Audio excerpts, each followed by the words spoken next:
nhớ rong ít trồng phong dư sơ sơ tụi nó giờ lúc xí hơi tại xí nó chỉ của cho bé một gì bé lúc tan la thì một gì bé lúc khư thế có một vô rau vô khẩu tây nó là vô xua thì là vô nó cho lúc xí hơi nó chỉ lúc xí hơi nó chỉ của vô mù lại này ta xem mà của vô thay cho bé cho nên số tụi tao sai hết tao bỏ sai bé lúc tan la thì bé lúc khư nó vô rong đi trà thế là mùa rau đi trà nè nó chỉ của vô ít nó chỉ giờ nó so hay chỉ giờ nó kiểu lỡ cá kia thế là chỉ tiếng này chỉ chơi li thế chỉ không một tiếng này một khổng tàu đó bỏ mùa mình chỉ nó rau nó tê xứ nó chỉ nó của cho bé cho tụi mù say hay thì mù bỏ bên tán là bên trong thì trà nó này thì nó này cái chuyện cho bé cho tụi mù say này nó sẽ được này ba say một tàu nó rồi này nó là gì của trời thì cũng một rau cái trò tán là này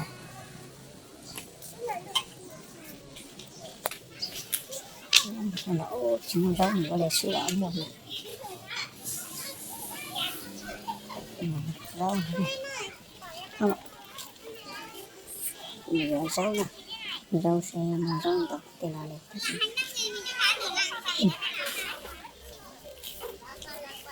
rau gì đấy rau anh thì bán nào bán mấy rau này bán như thế nào cơ? mới là mấy 10.000 một cân thôi. 10.000, 5.000 cơ ạ? 5.000. Cái nào còn bao nhiêu đấy đó đi. Này. Cháu đấy, anh không thấy gì thử đi. Cái này có cái lá này nó già quá ạ. Nhắc cái đi một tí. Xem này. Đây này ngon cháu. Đây không?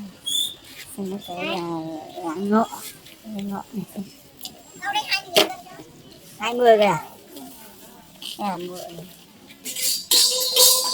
Đây là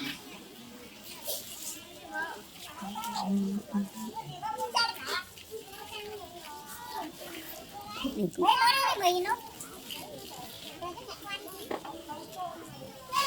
10.000 tất cả đây à? Ừ. Nhưng mà lá nó già Nó bảo có một cái lá đấy thôi, cháu là cháu thấy cái nhặt tí cháu là chả phải nhặt.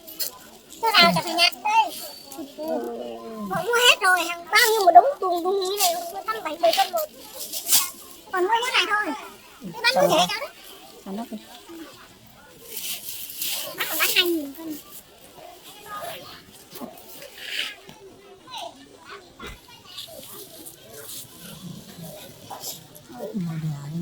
Anh tốt rồi. thì thêm ha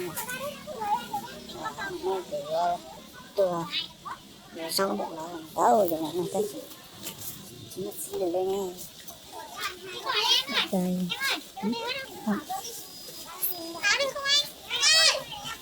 đều rau thôi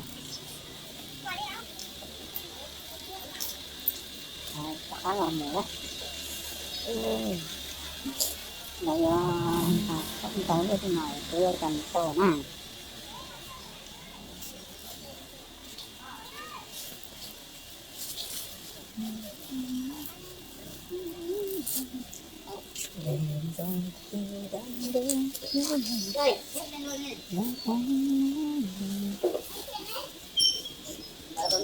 xây nồi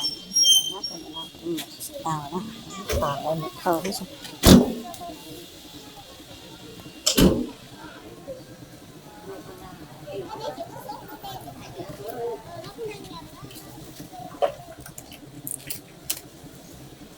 Đây có lùi ra không?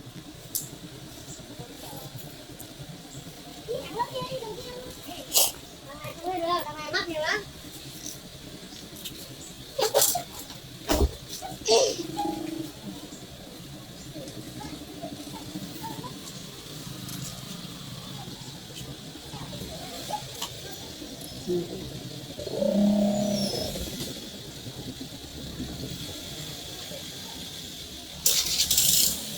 lần đó là bị thầu cái phần này